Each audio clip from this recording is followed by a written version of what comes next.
They say blood is thicker than water. But they never mention how easily it can clot and choke you. My name is Marybelle Ashcroft. I live in a modest red brick house on the edge of Yorkshire, where the sea air still rolls in like clockwork and the seagulls never shut up. I'm 71 years old, twice widowed, mother of 3, grandmother of 6. And until 3 weeks ago, I thought I understood my family. It started on a Thursday. Not just any Thursday, a day that felt charged. There was a storm brewing over the North Sea and I'd just come back from the village shop with a carton of milk, a half-dozen eggs, and an aching hip. I sat down in my usual spot in the conservatory, where the roses and ivy crawl freely, and opened my tablet. I like to keep up with the times. At my age, you either keep learning or start dying. My late husband Gerald used to say that. I clicked on an app one rarely used. TikTok. Not for my sake, really. My grandson, Connor, had set it up on my tablet when he came for tea 2 years ago. He told me I could use it to watch dogs falling over, cats playing piano, and, his words, not mine, fit old ladies doing yoga. I never bothered, but that day, something pulled me toward it. The app opened with its usual barrage of sound and nonsense. But then, there he was. Connor, standing in what looked like his bedroom, phone in hand, wearing that stupid backwards cap he thinks makes him look American. He was talking to the camera, smiling in that fake, plastic way influencers do when they're trying to sell you something.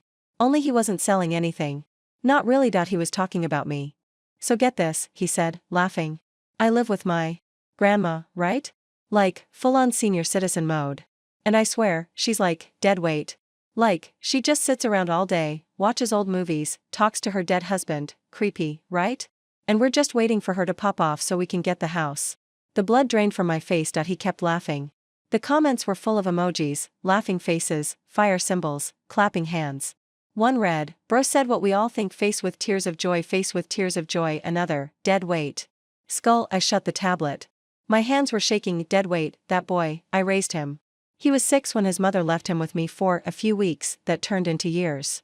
I read to him every night. I stayed up when he had chickenpox, when he failed his A-levels, when his first girlfriend broke up with him and he cried on my lap. I made him shepherd's pie and knitted his Christmas jumpers, and now I was dead weight. I sat there for 2 hours. The storm rolled in and tapped on the glass like death itself was asking for a cup of tea. I didn't cry. Not yet. There's a point past pain where crying feels inadequate. The next day, I made a call. Not to Connor. Not to his mother, who barely checks in unless it's Christmas or she needs something. No. I called Harriet. Harriet has been my solicitor for over 20 years. She's a no-nonsense woman in her 60s with an iron jaw and the patience of a guillotine. We met when Gerald passed the first time and I needed someone to help sort the will. We've been friends ever since. I told her I wanted to make some changes. Drastic, she asked. Life-altering, I said. It wasn't until I sat across from her that I realized just how much I'd been keeping bottled up. We spent 2 hours going over everything, assets, pensions, valuables, the house. The house, especially. I wanted everything redrawn. I wanted clarity. And I wanted to make damn sure Connor saw what his dead weight was made of. She never blinked. Just adjusted her glasses and kept writing. Later that week, I made more changes. I canceled the standing order for Connor's weekly allowance. That boy hasn't held a job in over a year. I stopped paying for his phone, his Netflix, even the takeaway he orders and puts on my Just Eat account. I told him the router had an issue and disconnected the Wi-Fi entirely. He was livid. Grand. You can't just cut me off like that. I live here too. Do you? I asked, looking him dead in the eye. Or do you squat like an overgrown parasite? His mouth opened, then closed. He stormed upstairs. I didn't care. 2 days after that, I met with Harriet again. I decided to add something to my will. Something theatrical. Petty, perhaps.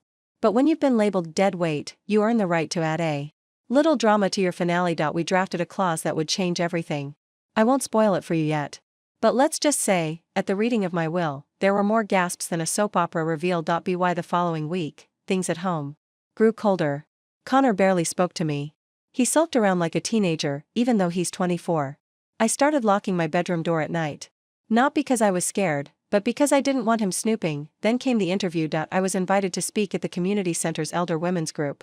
Topic: what we leave behind.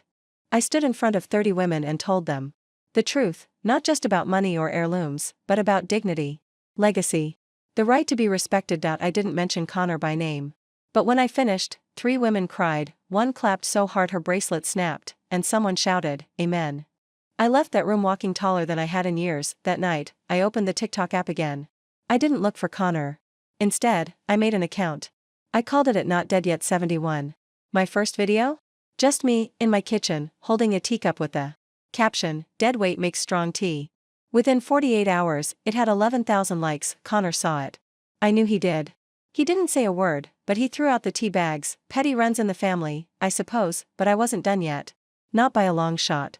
Because there's something Connor doesn't know. The house isn't even in my name anymore, and soon, everything he thinks he owns, the bed he sleeps in, the fridge he raids, the roof over his smug little head, is going to vanish like morning fog, all because he made the mistake of underestimating me and calling me dead weight. Before we jump back in, tell us where you're from.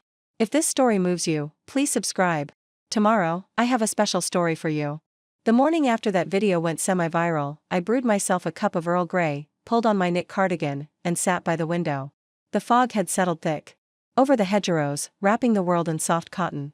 But my thoughts were anything but soft. I'd scheduled an estate visit. Not just any estate visit, a surprise valuation. You see, the house wasn't in my name anymore. It belonged to a charity trust I'd created in the name of my late husband.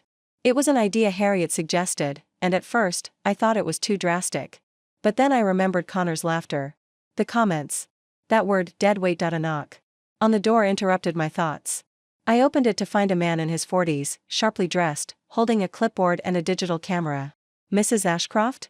I'm Andrew Thomas from Midland Property Group. You scheduled a home valuation?" I nodded and let him in. Connor, of course, was still asleep. It was noon. Andrew walked through the rooms, tapping on walls, muttering about insulation, plumbing, and garden access. He was professional, efficient, and most importantly, curious. "Lovely home," he said. "May I ask, are you planning to sell, or is this for probate?" "Neither," I said with a smile.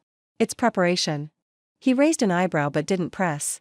When he left, I felt lighter. Connor finally emerged around 1 o'clock. Shirtless, hair in disarray, face buried in his phone. "Who was that?" "Estate agent," I said, sipping my tea. "You selling the house?" "It's not mine to sell." He looked confused. "What do you mean?" I said slowly, carefully, as if speaking to a toddler, "this house belongs to a trust now." He blinked. "What kind of trust?" "One that doesn't include you." He stared at me, jaw slack. I thought he might scream. Instead, he did something worse. He laughed. "You think you can kick me out? I've lived here 10 years. I have rights." "You have privileges," I corrected. "Which can be revoked." He stormed out again. This time slamming the door so hard a photo fell from the wall. It was one of him and me. Him at age 9, grinning with a missing tooth, me holding a cake shaped like a pirate ship. I picked it up, stared at it, then placed it face down on the table. That night, I started a new series on TikTok. Lessons from the Dead Weight. The first episode was about respect. The second was about entitlement. The third? Boundaries. By the end of the week, I had over 50,000 followers. Connor saw every video. He started making his own, trying to paint me as senile, manipulative, cruel. But his tone was off. His words too bitter. And the internet? It knows how to sniff out truth. My inbox filled with messages from women my age and younger. Daughters, grandmothers, even teenage girls telling me they'd shown their own families the videos. Some cried. Some laughed. One wrote, "You remind me of who I want to become." I cried then, because for the first time in a long time, I felt seen, but the story was just beginning. Because I hadn't told Connor about the clause, not yet, and that clause, well, let's just say it would make him wish I'd only taken the Wi-Fi. This story took us a long time. If you like it, subscribe. Now, back to the story. Well, let's just say it would make him wish I'd only taken the Wi-Fi. That clause, tucked neatly into the folds of legal jargon, was my ace. A final act in a life spent raising others. It stated that any heir named in my will must attend a private memorial gathering after my death. Failure to do so, or behavior deemed disrespectful during the event, would forfeit their inheritance. It wasn't legally binding in the traditional sense, but Harriet assured me that with the right phrasing, and given the discretionary power I assigned to the trust, it would be enforceable. It was, in essence, a loyalty test. But more than that, it was a mirror. A moment to see what they'd really learned after all these years. But Connor didn't know any of this. He was still stomping about the house as though it were a castle and he the rightful heir, completely unaware that I'd already given the land away to the villagers. I noticed changes in his tone as the days passed. Less haughty, more careful. He started asking me if I needed anything from the shop. He cooked a pitiful dinner one night, burnt sausages and instant mash, and tried to call it a gesture. I didn't buy it. Nor did I eat it. What I did do, however, was keep a record. Every time he said something snide, every time he cursed under his breath, every time he slammed a door, Harriet had advised me to start a log. If he contests anything later, she said, you'll want a diary of events. I filled 4 pages within a week. One particularly chilly afternoon, I found Connor in the lounge, scrolling through his phone with a scowl. Everything all right? I asked, voice light. He didn't look up. Your TikTok friends are freaks. One of them DM'd me a link to a care home in Scunthorpe. I sipped my tea. Lovely town, Scunthorpe.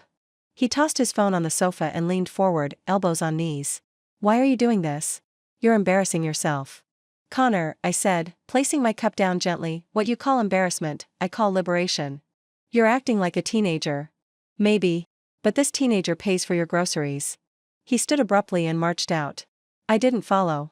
I'd learned long ago that silence is a more potent teacher than words. That evening, I prepared a letter.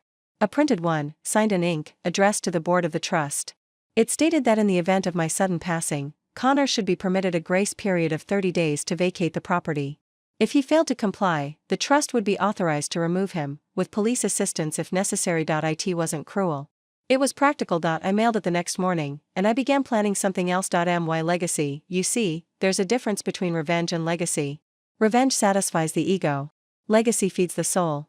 I didn't want to just punish Connor, I wanted to remind the world that women like me are more than caretakers and afterthoughts. We're foundations. And sometimes, we become architects. I started building. The community center offered me a weekly slot. Lessons from the Dead Weight would be recorded live, every Thursday. I'd read stories sent in by viewers, share life lessons, and occasionally roast the odd influencer who thought age meant irrelevance. By the second session, we had over 100 people tuning in via live stream. Harriet joked about setting up a Patreon. I told her to hush, though I secretly looked it up that night, and through it all, Connor kept unraveling. He started drinking again. I could smell the cheap lager on his breath when he came home. He began sloppily editing videos, half-hearted attempts to reclaim the narrative. In one, he accused me of using him for content. In another, he claimed I was emotionally abusive. But the tone was off, again. Too sharp. Too frantic. Comments flooded in, you can't even make tea without your gran. Sit down. Dude, she raised you. This is pathetic. One simply read, dead weight? More like dead wrong. I wish I could say I felt no joy, but I did, and then came the call. It was a Friday morning. Rain hammered the roof like a drummer late for his solo. Harriet's number blinked on my screen. Good morning, I chirped. There was a pause. Maribel, we have a problem. I sat up straighter. Go on. It's your grandson. He's filed a complaint. Says he believes you're mentally unfit to manage your estate. Claims you've been manipulated. I laughed. Loudly. Then caught myself. Wait. Is he serious? Dead serious. He's requested a mental wellness check. He wants the trust investigated. I stood, walked to the window, and looked out at the garden. The roses had started blooming again, despite the cold. Let him try, I said. I've been underestimated before. Harriet sighed. You'll need to be evaluated. Just a formality. But be ready. I was more than ready. 3 days later, a woman named Dr. Lizette Morrow arrived at my door. Slim, well-dressed, eyes like a hawk. In pearls. She greeted me kindly, stepped inside, and began her assessment. We spoke for nearly 2 hours. She asked about my health, my memory, my finances, my decisions. She asked about Connor. I told her the truth. At the end of it, she smiled softly and said, You're the most lucid 71-year-old I've ever spoken to. I offered her a slice of Victoria sponge before she left. Harriet called that evening. She passed you with flying colors. Her report will bury his claim. Good, I said. Because I'm not done burying. The following day, I wrote a letter to Connor, not a text. Not an email. A letter. Dear Connor, you made a mistake. Not just with your video, but with your attitude. With your assumptions, you assumed I was a relic. An obstacle. A passive burden, but I was a fortress. I was a shield that kept life from breaking you when your mother walked out. I was a teacher, a nurse, a cook, a storyteller, a bank, and now, I am the one closing the gates. You have until the end of the month to find your path. Choose wisely. Maribel. I sealed it, slid it under his door, and waited. That night, I heard nothing, but in the morning, the letter was gone, and Connor was not in the house. His coat, his shoes, and his phone charger were missing. He had left. No note. No apology. No tantrum, just silence. It took me a full hour to breathe properly. The house felt enormous. Every room echoed, but I wasn't alone. My roses were blooming. My kettle still sang. My inbox was full of kind strangers calling me brave. I didn't cry, not yet. I made tea, lit a candle, and sat by the window, because tomorrow, the memorial event I'd planned, the one in my will, was taking place. And I was going to attend it in life, not in death. As a guest of honor, and a warning. To every Connor who thinks we disappear quietly. We don't. We bloom louder, and we write the ending ourselves. The morning of the memorial dawned with a sky so clear, it felt almost ironic, too perfect for the kind of day I had in mind. The sea breeze carried a softness that clung to the skin like silk, and for a moment, I let myself just breathe it in. I stood at my wardrobe, staring at a row of cardigans and slacks, my hand grazing each fabric with intention, but today wasn't for cardigans. Today, I wore the suit I'd kept wrapped in tissue paper since Gerald's funeral. A charcoal wool number with sharp shoulders and silver piping down the lapels. Paired with my mother's brooch, an antique thistle, and black leather boots that hadn't touched pavement in 5 years. If I was going to attend my own memorial, I would do it looking formidable. The venue was the local arts hall. Harriet had helped me book it months ago under the guise of a charity lecture, but every detail was chosen with purpose. The floral arrangements were marigolds and calla lilies, bright, proud, and unyielding.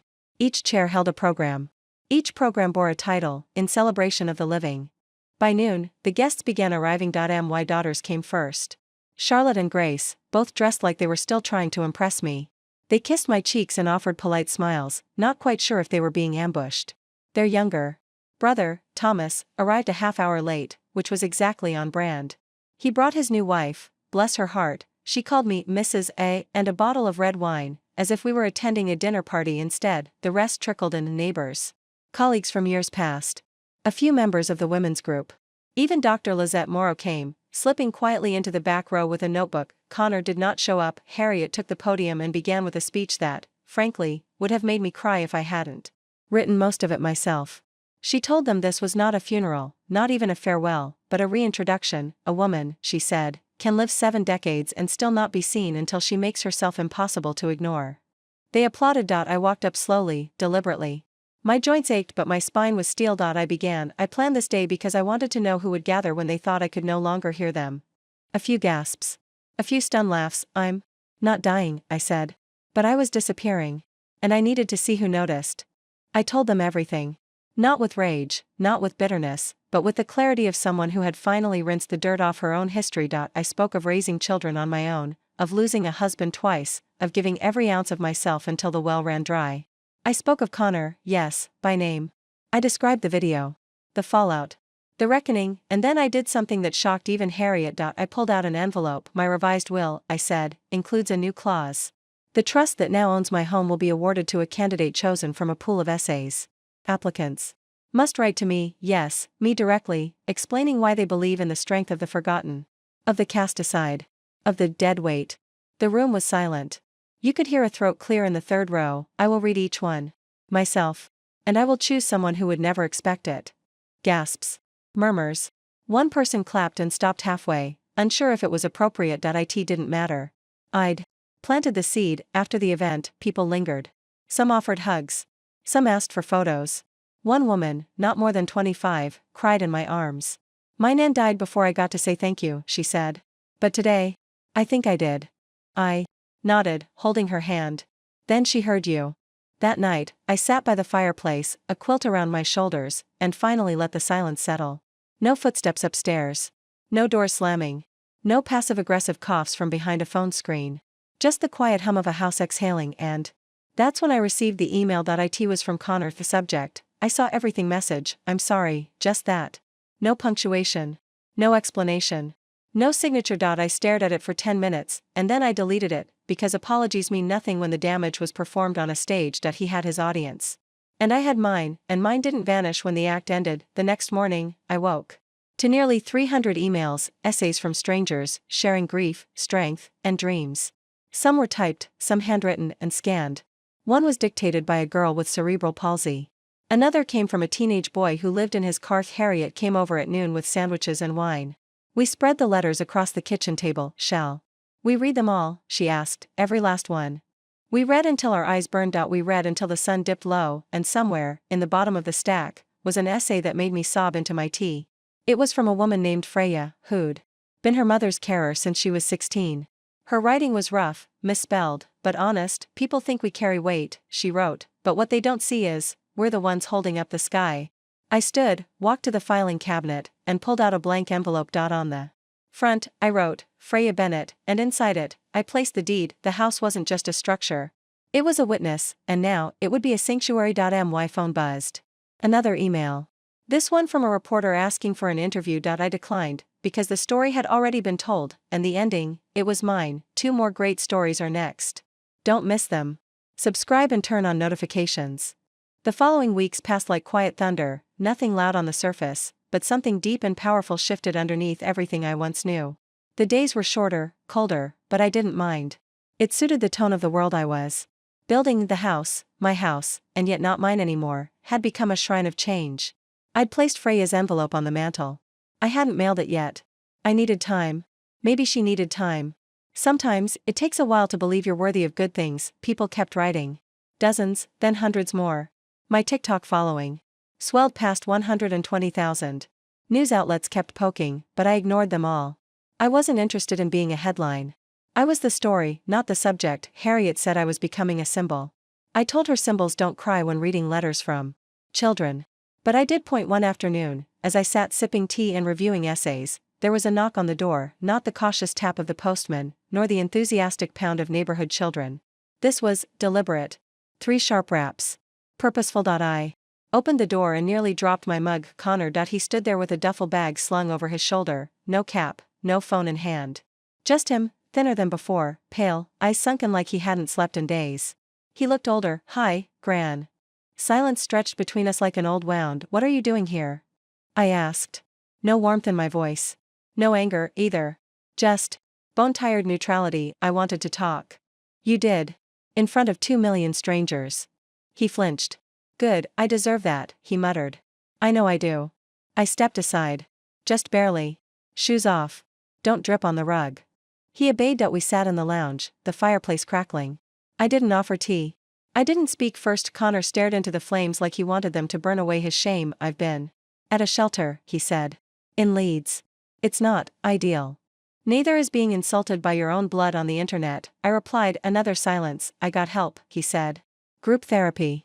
Digital detox. I haven't posted in weeks. I believed him. He had the twitch of someone learning to live without a crutch. He looked up. I'm sorry. The words hung in the air like fog. Not enough to cleanse, not yet. Why did you come back? I asked. He hesitated. Because I don't want to be that person anymore. And I think I started becoming him here. In this house. Taking everything. Giving nothing. A small pang pressed behind my ribs. It wasn't sympathy. Not yet. But it was the ghost of it. You're not entitled to forgiveness, I said. I know. And you're not moving back in. He nodded. I didn't come to ask for that. I studied his face. It was the same one I'd kissed goodnight for a decade. But time and consequence had carved it. You want a second chance, I said. Yes. Then earn it. How? I leaned forward. Help me read them. He frowned. Read what? I rose, walked to the kitchen, and returned with 3 shoeboxes full of letters. These? Every essay I've received. I want you to read them. All of them. Then tell me what you learned. He blinked, stunned. That's hundreds. Thousands. He hesitated. Then took the first envelope. We sat there, shoulder to shoulder, reading the words of strangers who were anything but. Stories of caretakers, survivors, invisible labor, and unacknowledged pain. Stories of resilience. Connor cried 3 times. That night. I didn't comment. The next morning, I found him asleep on the couch, a letter still in his hand. He snored like he did when he was 6, gently, like the house didn't deserve to be disturbed. I left him there. 3 days passed. He didn't ask for food. He didn't check his phone. He just read. By the end of the week, he sat me down. You were right, he said. These people, they've carried more than I ever have. And they do it without expecting applause. I nodded. Do you know why I asked you to read them? He shook his head. Because if you want to rebuild anything, respect, trust, purpose, you have to start by understanding weight. Real weight. Not the kind you mocked, but the kind that doesn't let people sleep at night. He wept. I let him, and when he was done, I passed him a tissue and asked him to help me choose. He paused. Freya? She's still my choice. But I want to know who your choice would be. He picked up a letter from a man named David, a widower who used to be a carpenter before arthritis stole his trade. He now taught woodworking to kids in foster care because he gives even when he has nothing left. Connor whispered, Good answer. Later that night, I handed him a small envelope. What's this? He asked. Something you have to earn. Inside was a key to my old flat, I said. The one over the bakery. It's empty. It's modest. But it's yours, if you find work, stay clean, and volunteer once a week. He stared at it like it was made of gold. I don't deserve this, he whispered. Not yet, I agreed. But maybe someday. He left 2 days later. I watched him from the window as he walked down the street, shoulders back, duffel bag bouncing with each step. A boy leaving home. A man entering consequence. That weekend, I made my decision. I mailed the envelope to Freya with a handwritten note. You were never dead weight. You were the foundation. The world just forgot how important that is. The deed was sealed, the legacy written, and in the quiet of my now peaceful home, I poured myself a brandy and toasted the silence. To the weight we carry, and the wings we build from it. The following Monday, I did something I hadn't done in nearly a decade. I took a train to London. It wasn't a spontaneous decision, though it might have looked like one. I had received an invitation, handwritten in the same neat cursive my childhood piano teacher used. It was from Eleanor Mays, founder of the Grey Threads Society, a private collective of elder women across the UK committed to what they called legacy intervention. They'd seen my videos. They wanted to meet me. I packed lightly, 2 changes of clothes, a folder of printed letters, and my mother's brooch. I boarded the 804 from York, wearing a wide-brimmed hat and a long burgundy coat. The kind of thing a woman wears when she wants the world to ask questions but keep their answers to themselves. The ride was quiet. I reviewed some of the letters again, Freya's, David's, even one from a 13-year-old girl who wrote that watching me made her less afraid to grow up. I felt that one like a breath caught between ribs. When I arrived in London, the sun was hiding behind a blanket of damp clouds. I hailed a cab and gave the driver the address. He raised his brow. That's Chelsea. Fancy visitin' someone posh? Not posh, I replied. Powerful. He chuckled and drove. The Grey Threads Society met in a 4-story townhouse tucked discreetly between a boutique perfume shop and a florist overflowing with lavender. The door was navy, with a brass lion knocker. I lifted it, knocked once, and waited. The woman who answered could have stepped out of a BBC period drama. Eleanor Mays was tall, impeccably styled in ivory wool, and looked like she'd survived both Thatcher and heartbreak without a chip in her lipstick. Marybelle Ashcroft. She said, shaking my hand. It's a pleasure to meet the woman making all the noise. I only shout when I've been quiet too long. She smiled. Then we're the same breed. She led me through the house, past rooms filled with books, velvet sofas, and oil paintings of women with steely eyes, and into a salon-like chamber where 7 women sat in a half-circle, each holding a cup of tea or a glass of wine. This is the council, Eleanor said. They've all seen your story. They voted unanimously to invite you. One woman, with a voice like sandpaper and pearls strung to her knees, leaned forward. We want you to speak. At our annual summit. 1 month from now. I blinked. Speak, on what? Legacy, Eleanor said. And defiance. The room waited. I thought of Connor's face the night he read David's letter. I thought of Freya. Of the inbox filled with cries no one else seemed to hear. I'll do it, I said. A soft cheer rippled around the room. I stayed the night in a guest room that smelled of cedar and secrets. Before bed, I journaled. Not about the summit. Not even about the letters. I wrote about Gerald. How he would have laughed to see me in Chelsea, holding court like some accidental matriarch. The next morning, I left Eleanor's house with a velvet folder containing event details and a promise that a car would collect me the day before the summit. Back home, things had shifted again. The village postmaster handed me a stack of letters that required signatures. Donations. Invitations. Requests. For advice columns. I found Connor's name mentioned in a TikTok comment. Someone had spotted him at a community garden in Leeds, organizing a volunteer drive. I didn't reach out. Not yet. Let him earn every inch of silence. Harriet stopped by later that week with a pie and a raised brow. You look 10 years younger. She said, power does that to a woman, I replied. We laughed, then she got serious. I had lunch with Charlotte. My eldest. The one who moved to Bristol and only called when the Wi-Fi went out. Oh. She wants to know if your TikTok crusade is over. I set my fork down. It's not a crusade. It's a correction. Harriet smirked. That's exactly what I told her. That night, I drafted my speech. It started as a letter. Like the ones I'd received. Only this time, I was the one reaching out. To the invisible, I wrote, I see you. To the unheard, I hear you. And to the ones who have spent their whole lives carrying the weight others refuse to lift, I believe in you. The speech spilled out of me. I didn't edit it. I didn't filter it.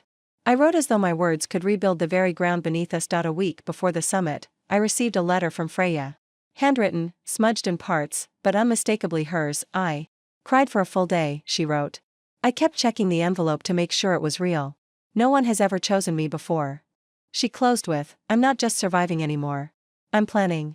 That line broke something in me, and rebuilt it better the day of. The summit arrived in a flurry of nerves. The car sent by the society was sleek and black, its driver silent but courteous. I arrived at the venue, a grand stone hall with glass ceilings and velvet-draped balconies, and was ushered backstage. They'd prepared everything. A podium. A screen showing clips from my videos. Even a quiet room with tea, water, and a velvet armchair labeled with a brass plaque, reserved for Mary Bell Ashcroft. When I stepped on stage, the crowd of nearly 800 women rose to their feet. I didn't cry. I let them, then I began. I spoke for 40 minutes. I told them of the boy who once curled into my lap, only to grow into a man who called me dead weight. I spoke of redemption, not his, but mine. Of the fire that catches in a woman's chest when her silence is mistaken for submission. I told them of Freya. Of David. Of a little girl who thanked me for making age look like armor. When I finished, they stood again, not in applause. In promise. One by one, they raised their hands, not clapping, but holding up keys. Literal keys. House keys. Car keys. Keys to rooms that once locked them out. It became a symbol. Harriet told me later that someone filmed it. That it went viral. I didn't check. I went home. Took off my heels. Removed my brooch. Made tea. Sat down, and smiled. This story took us a long time. If you like it, subscribe. Now, back to the story. 3 days after the summit, I stood in the kitchen, stirring a pot of lentil stew when the doorbell rang. It wasn't the chime of a parcel delivery or the muffled thump of a neighbor, it was 3 soft knocks, rhythmic and careful, as if the person on the other side wasn't sure they deserved to be there. I opened the door, wiping my hands on a dish towel, and there she was, Freya, taller than I imagined. Cheekbones sharp, eyes tired but alive. She held a bouquet of wildflowers, bound with a frayed bit of lace. Her coat was 2 sizes too large, her boots scuffed, but her spine was straight as any soldier's. Hi, she said. Her voice was like gravel soaked in rain. I stepped aside. You're early, I said, but just in time. For what? For stew. She smiled then. And for the first time, I saw the woman beneath the weight. We sat at the kitchen table as the wind pawed at the windows. I served us each a bowl, poured tea, and let her speak first. I wasn't sure if I should come. The letter. The deed. It felt like someone else's life. It's yours now, I said. If you want it. She nodded slowly.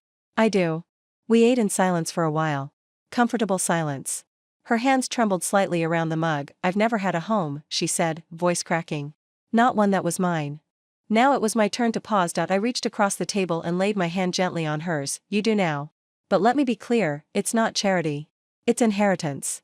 You earned it with every sacrifice no one saw. She blinked rapidly, nodding. We didn't speak of it again.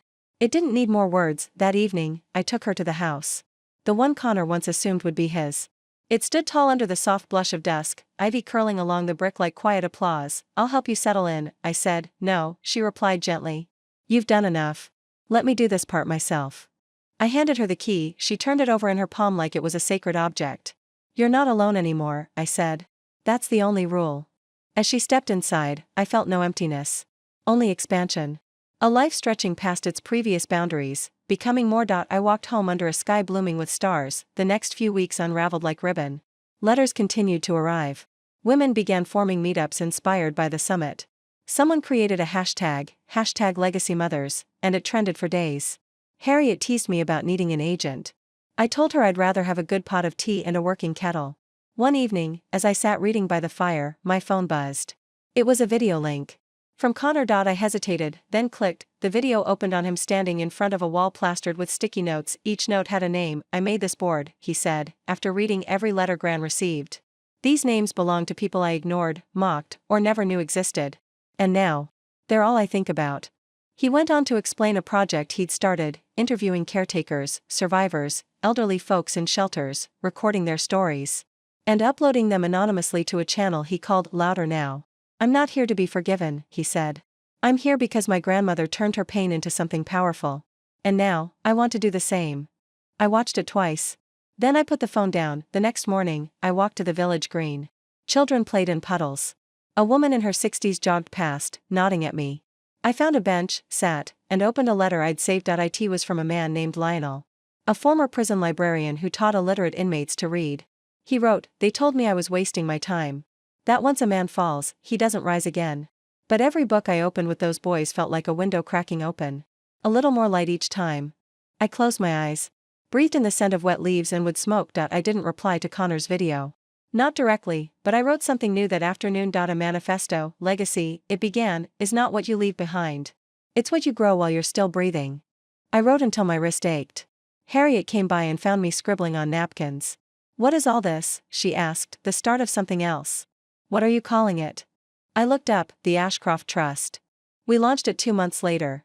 A fund, yes, but more than that, a network. A sanctuary.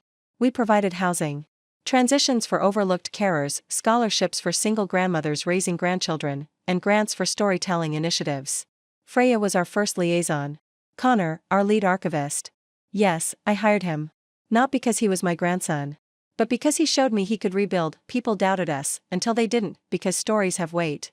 And when you carry them together, you rise. On the Trust's opening day, a crowd gathered outside our tiny office. Not a large one. 20, maybe 30 people. Harriet gave a small speech. Connor said something heartfelt. Freya cut the ribbon. I stood off to the side, watching them. Watching all of it, and I smiled, because somewhere between a cruel video and a quiet cup of tea, I had rewritten everything they said a woman my age couldn't do. We don't just pass the torch. We light the whole damn path. We don't just pass the torch. We light the whole damn path. It took me years to understand what lighting that path truly meant, because after the cheers die down, the press fades away, and the congratulations quiet into echoes, all you're left with is the dirt under your fingernails, and the people walking beside you. The Ashcroft Trust didn't explode onto the world stage. We weren't swarmed by corporate sponsors or viral endorsements. No one arrived waving golden checks or shiny medals. And thank God for that. We built slow. Honest. From the bone marrow up, our office was barely more than a renovated shed behind the old co-op, with a squeaky kettle and furniture donated by locals. But from the day we opened, there was a waiting list, letters poured in, emails, voicemails, messages scribbled in marginless notebooks. I heard you help people like me. My sister says you saved her. Can you help me too? I'm not sure what I'm asking for. Just someone to hear me. We heard them all. Freya and I met every Monday to review the week's intake. She was settling into her new role like she'd been born for it, methodical, compassionate, quietly relentless. Her cheeks had filled out slightly. Her voice had changed. There was a weight to it now, not heaviness, but authority. She still brought wildflowers, though. Every Monday Connor, on the other hand, threw himself into the archive like a man obsessed. He built a recording booth out of scrap wood and foam panels. He cataloged thousands of stories, indexing them by theme, loss, resilience, sacrifice, silence, survival. Every few weeks, he posted a new video from Louder Now. He never included his face. Only their voices, and for once, the internet. Listened. I tried to stay in the background. I preferred it there. But no matter how far I leaned away, someone always seemed to pull me back into the light. I remember the first time a young woman came up to me in the bakery and called me Mrs. Legacy. I'd just asked for a rye loaf and some sultana buns. You're the reason I'm applying to uni, she said, eyes wide. My mom never finished school. But I watched your speech at the summit, and, she trailed off. But her hands were trembling. I nodded. I didn't say anything profound. Just gave her a gentle touch on the arm and said, well, then go do it. And bring your mom along, if she's brave enough. That afternoon, I wrote her name on a post-it and stuck it inside the filing cabinet next to my desk. Her name was Annabelle. We eventually ran out of cabinet space, within 6 months. We had outgrown the shed. A retired theater director named Lewis, one of the early letter writers, offered us the lease on his old performance space downtown. It had red velvet curtains and a creaky wooden stage. Most people would have gutted it. We turned it into a sanctuary. A place for storytelling, not performances. Not fiction, real stories. Real lives. We built a library in the back, with shelves made from reclaimed pews. We added a community kitchen, a tiny garden, and a wall painted the color of sunrise. And above the entrance, in worn brass letters, we hung a sign that read, "You were never dead." Wait, people wept when they saw it. We held our first community gathering 3 weeks after moving in.no press. No fuss, just people. A woman in her 80s spoke of escaping an abusive marriage in the 1970s.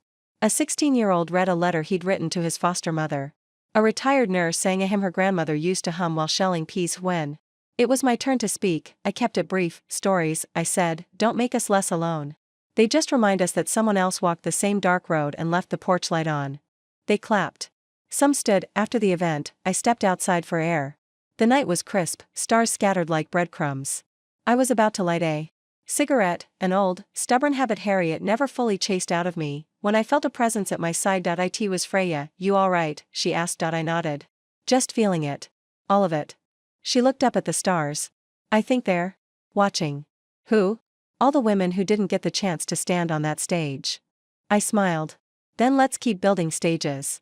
That same week, Charlotte called me again. She'd been calling more often lately.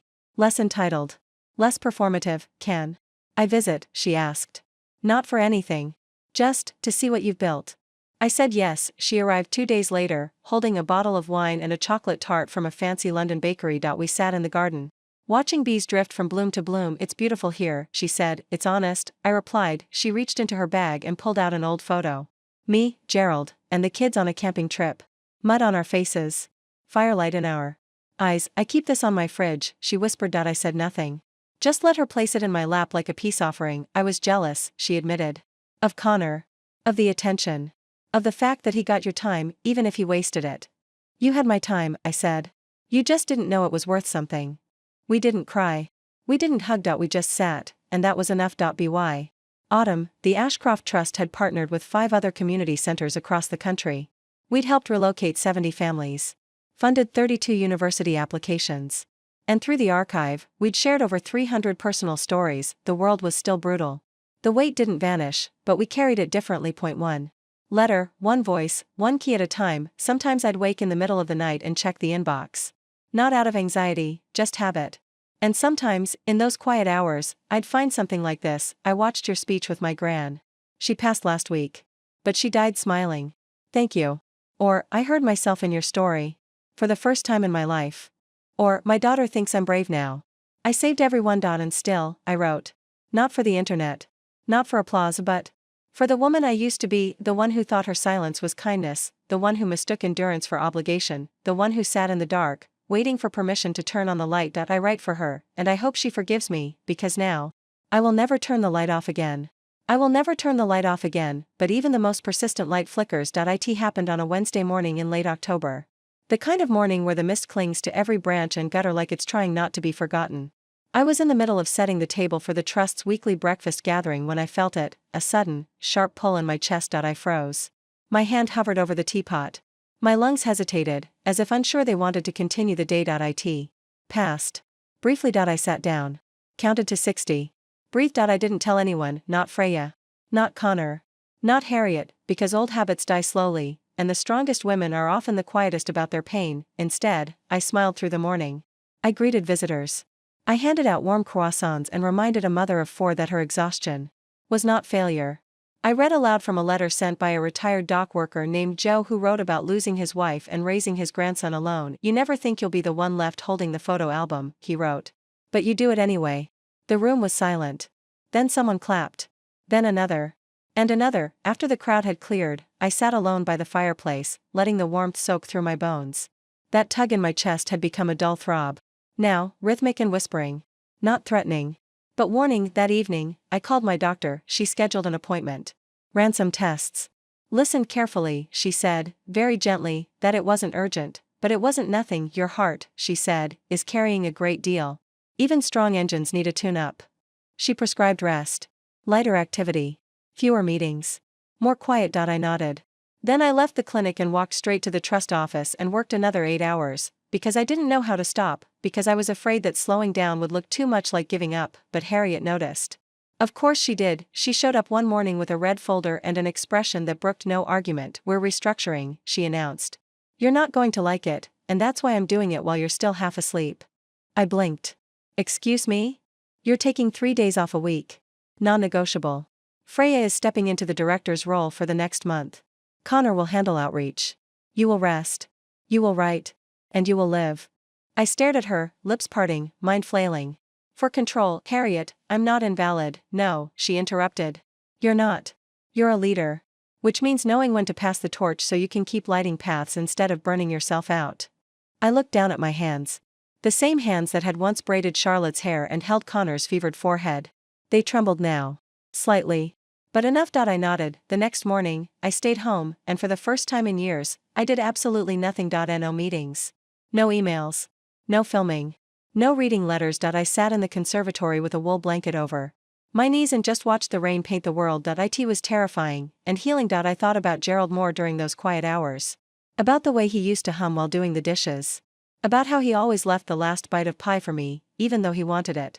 About the way he once said, "You keep everyone going, Mari. Just don't forget to take the wheel now and then." He'd died before I ever took the wheel, but maybe it wasn't too late. 3 weeks into my forced sabbatical, I received an email from a name I hadn't seen in decades, Margot Winston. My oldest friend. My university roommate. The woman who once helped me dye my hair red with beet juice and convinced me to skinny dip in the Thames after too many gin and tonics. Her message was short. Saw you on the internet. Same fire in you as always. Let's meet. I stared at the screen, heart rattling. Margot and I hadn't spoken in over 40 years. We drifted after I married Gerald and she moved to Edinburgh to run a theatre company. Our letters faded. Then our calls. Then silence. I replied. We met in York, at a tiny cafe tucked behind the cathedral. She was smaller now. Her hair snow white. But her laugh, the same. Wild. Wicked. Unapologetic. Look at you, she said, squeezing my hand. You went and became a bloody revolution. You always said I'd be late to the party, I replied. We talked for hours. About politics. Loss. Sex. Faith. Scars. She told me she'd never married. That she'd had a long-term partner named Ruth who passed 3 years ago. She was the love of my life, Margot said. And the only person who ever told me my voice made her feel safe. I cried. She didn't. She'd done her crying before. We parted. She reached into her bag and handed me a script. I wrote this for you, she said. You don't have to read it. But if you do, maybe you'll understand what you did for us. All of us. I held the pages to my chest the whole train ride home. When I read it, I wept again. It was a one-woman play, title, Dead Weight. She'd written it from my videos, from my speeches, from our memories.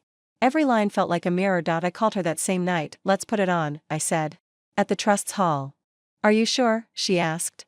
You haven't acted since. I'm not acting. I'm telling the truth. Rehearsals began the next month. Margot came down to direct. Harriet joined the lighting team. Connor handled the tech. Freya stood in the wings with a clipboard and tissues. I stood alone on that creaky wooden stage, and for the first time in my 71 years, I told my story in one breath. No cuts. No edits. No filters, just me. The night of the premiere, the hall was packed. Elders, children, teachers, nurses, postmen, teenagers, people from the village, people from Leeds, people from beyond. And when the lights dimmed and I stepped forward in a single spotlight, I looked out and saw not strangers, but kin. Every face carried weight, and I would carry it with them. That night, we gave the final line. Everything we had. You call us dead weight? Then you've never seen what happens when we decide to rise. The applause didn't end, not for a long time, and in the silence that followed, I closed my eyes, rested, and finally, let the light shine. On me, too. You'd think, after a standing ovation, the quiet would be satisfying. But for me, silence has always been louder after applause. The morning after the play, I stood at the kitchen sink, peeling potatoes like nothing had changed. And perhaps nothing had, at least not in the visible, seismic sense. No spotlights lingered. No agents came knocking. The world hadn't paused. The birds still squabbled at the feeder. The tea still took too long to steep, but something inside me had shifted. Not a transformation. More like an alignment. As if, for the first time, every part of me had agreed to stand in the same place. Harriet showed up mid-morning with tulips and an eyebrow raised so high I thought it might detach. You've been quiet, she said, enjoying it. Planning something? I smiled. Always.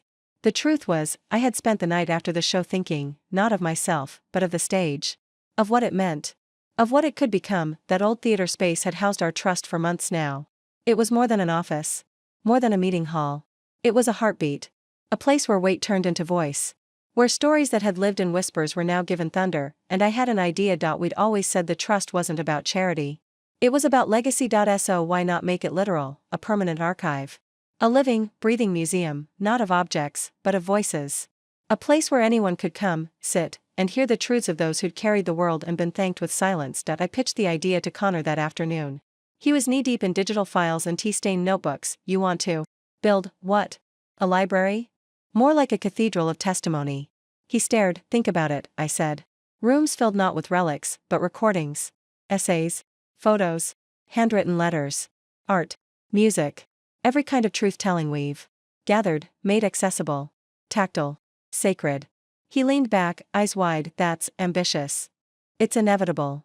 Freya was next. She didn't hesitate, we'll call it the Archive of the Unseen. Harriet nearly choked on her scone when I told her. Then nodded, of course you'd build a legacy inside a theater. We began assembling a team, former teachers, retired curators, museum volunteers.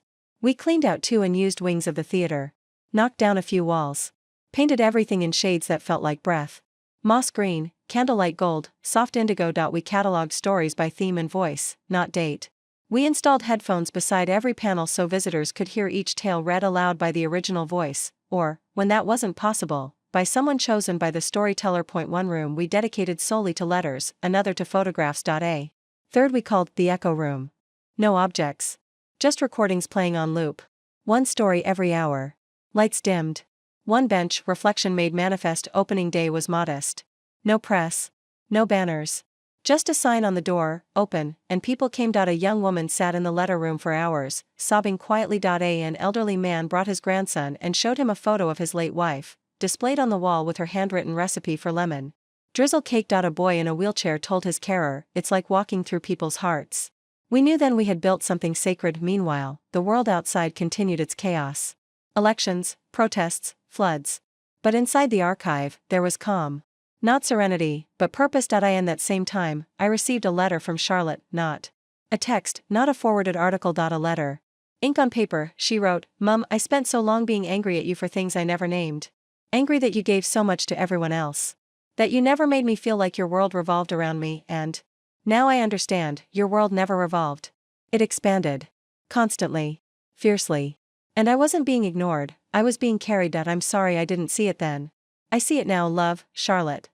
I read it twice, then I folded it, kissed the paper, and placed it in the archive section. Motherhood, subsection, forgiveness. That winter, we held our first legacy gala, not a fundraiser. A celebration. Freya wore a silver jumpsuit and looked like the moon had decided to walk among us. Connor brought a date, soft-spoken, polite, and clearly enamored with him. Harriet read a poem. I didn't speak. I just watched, and after, when the guests had gone and the lights dimmed, I stepped onto the empty stage where I had once stood alone in a spotlight and whispered, thank you. To myself. To every woman who paved my path. To the girl I had been. To the weight, because in carrying it, I had found my strength, and in sharing it, I had made it lighter. The next morning, I returned to the conservatory, pulled out a fresh notebook, and began a new letter, this time, addressed not to a person, but to the future. It began, if you are reading this, then you are part of the fire now. You carry stories, too. Don't let them rot in silence. Don't let them be rewritten by those who never lived them. Give them light. Give them space. Give them voice. That was always the point, not just to speak, but to make speaking possible for everyone else. That was the true inheritance. That was the true inheritance, not money. Not land. Not some dusty box of trinkets stored beneath a bed. But permission to speak. To take up space. To remember out loud, and to demand, unapologetically, that those memories matter. It wasn't long before the Archive of the Unseen began receiving visitors from far beyond our quiet corner of Yorkshire. Trains carried mothers and daughters, buses brought curious teenagers, and university professors organized seminars in our kitchen over endless pots of strong tea. Some came just to sit in silence. Others came to listen. But more and more, people came to contribute. Stories poured in. Boxes of letters, bundles of photographs, recorded audio on ancient cassette tapes, USB sticks wrapped in newspaper. Voices whispered from every crevice, soldiers, cleaners, shopkeepers, teachers, refugees, dancers, addicts, survivors, each of them saying, in their own way, I was here. I mattered. Connor had to expand the archive database, twice. Freya recruited volunteers to handle intake and indexing. Harriet, after much persuasion, and bribery via lemon tarts, agreed to serve as interim chairperson of the board. I stepped further back. Not out. Just into the quiet corners I had once longed for. It felt like watching something I loved grow up. In early spring, we received an invitation from a university in Edinburgh. They wanted to host a traveling exhibit of the archive, a curated collection of our most resonant stories, displayed across campus libraries and lecture halls. It was ambitious, costly, and absolutely worth it. I agreed. With one condition, I want the first exhibit to be in the main hall, I said on a Zoom call with the coordinators. And I want the first voice they hear to be Freya's. They agreed. Freya recorded an introduction so honest, I cried the first time I heard it. My name is Freya Bennett. I am not a historian. I am not famous. I don't hold any degrees. But I carried a woman I loved through her final days. And when no one else would listen, the archive gave me a place to speak. If you hear my voice now, remember, this isn't just about memory. It's about power. The exhibit was a success. Hundreds of visitors in the first week. A student newspaper called it a revolution disguised as a gallery. We all laughed at that. But we knew the truth behind it. It wasn't a revolution, it was a reckoning. Around the same time, I started receiving letters addressed simply to grandmother. Not Marybelle. Not Mrs. Ashcroft, just grandmother. The first came from a young woman named Sana in Birmingham. Her parents refused to let her pursue a degree in art. She was studying finance instead, miserable, and afraid to speak. You made me brave, she wrote. So I painted. And I'm going to keep painting, even if I never show anyone. The second letter was from an inmate in a women's correctional facility. Her name was Trina. She had watched clips of the play online. Someone had smuggled in a DVD. She called it a mirror I didn't know I needed. She closed her letter with, "Thank you for reminding me that my story isn't over." I replied to both. I replied to every single one. It took weeks, months, sometimes all I could offer was a few lines and a wish for sunlight.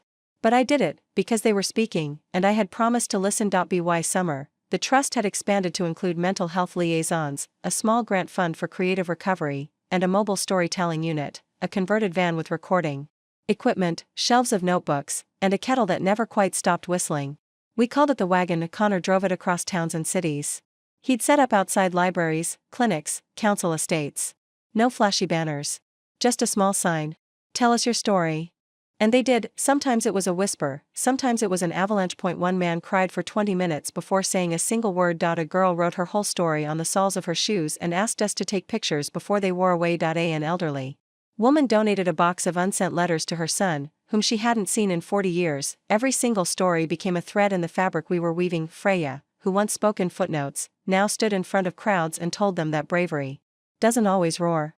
Sometimes it knocks gently on a stranger's door and says, "I have something to say." She became our second speaker at the annual summit. Her voice didn't tremble. Her hands didn't shake. She was thunder. I watched from the back row, heart full, hands folded in my lap. After the applause, she joined me. "You proud?" she asked. "No," I said. "I'm in awe." She squeezed my hand. Then, one night, deep into that summer, I received a phone call from a number I didn't recognize. I answered. It was Trina. The woman from prison. Her voice cracked. "I got out today." I sat down. I didn't know who else to call. She said. "I didn't ask how she got my number." "I'm glad you did," I said. We talked for an hour. About everything. About nothing. About how terrifying it is to be free when you've spent years behind walls, she said. "They think I'm supposed to be grateful. But mostly, I'm just tired." I told her tired was not failure. I told her she had every right to rest. Then I gave her the address of the archive. "I'm not ready to be part of something," she said. "Then just visit," I replied. "You don't have to leave anything behind. You can just sit." 2 days later, she did. She sat in the echo room for hours. When she finally stood, she left one thing on the bench. A small piece of paper. On it, in pencil, she had written, "I am not a prisoner of my past. I am the architect of my memory." We hung it on the wall. Section, reclamation, subsection, beginning again. And when I locked the doors that night, I turned around one last time. The space was dim, still, heavy with the scent of old paper and sandalwood, and I whispered, "We're not done. We're not done." Those 3 words rang in my head like church bells the next morning. Not a warning. A vow. I sat with a cup of black tea, stronger than usual, and stared out the window at a quiet garden trembling under the weight of dew. The roses had begun their second bloom, smaller than the first, but more defiant, blooming in defiance of autumn's creeping fingers. I felt like those roses, not in my prime, but more rooted, more certain, more determined than ever to bloom anyway. Freya arrived an hour later with a binder full of logistics, and the same spark in her eyes she'd carried since the summit. She'd always been strong, but now she walked like she knew it. Like the strength was no longer borrowed or buried but stitched into the seams of her very skin. "We've been invited to Brussels," she said, sitting down across from me. "The European Women's Cultural Forum. They want a keynote speaker. And they asked for you." I nearly laughed into my tea. "Me? I don't even have a passport anymore." Freya smirked. "Already sorted." I raised an eyebrow. She shrugged. "Connor's idea. He said it was time you had more than Yorkshire." Meilleur résumé. The flight was scheduled for 3 weeks later. A whirlwind of planning followed. Wardrobe fittings. A crash course in international media etiquette. Meetings with translators. Harriet tried to bribe me out of it with clotted cream and a long weekend in Whitby. I went anyway. It was my first flight in over 20 years. I spent half of it gripping the armrest and muttering prayers under my breath while Freya casually flipped through the program booklet like we were taking a bus to Scarborough. When we landed, the Brussels air was crisp and smelled faintly of cinnamon and diesel. The Forum had booked us into a hotel with high ceilings, velvet curtains, and tiny, ornate teacups that looked like they'd chip if you so much as breathed near them. The event itself was massive. Hundreds of delegates from across Europe, academics, artists, policymakers, activists. I hadn't felt that small in a long time, but small isn't the same as weak. My keynote speech was scheduled for the second day. I didn't sleep the night before. I wrote and rewrote every word, pacing the room, whispering paragraphs to the walls until the shadows themselves seemed to nod in encouragement. When I finally stood at that podium, hands trembling, heart thudding like a war drum, I looked out at the sea of faces and thought of every letter I had read, every voice I had carried, and I spoke not just of the archive, but of what it means to survive silence, what it means to rebuild yourself with nothing but memory and will, what it means to be called weight, and decide instead to become ballast. They didn't clap at first, they stood. That evening, I sat with Freya in the hotel lounge, nursing a small glass of red wine. "You've just become a legend," she said softly. I snorted. "I'm still the same woman who forgot to defrost the freezer last week. But now you're the woman who forgot to defrost the freezer in Brussels." We laughed. The next morning, I woke to 217 new emails. A publisher wanted to buy the rights to my speech. A documentary filmmaker requested an interview. A woman in Croatia offered to name her daughter after me. It was overwhelming and oddly intimate. That afternoon, Connor called. "I watched the live stream," he said. "You made me cry. Again." I didn't tease him. "I'm proud of you," I said instead. "Me?" "Yes. You. You helped build this. You kept it going when I couldn't. Don't forget that." His silence said everything. When I returned home, the archive had left a note on my desk, just one line: "Welcome home, grandmother." I wept.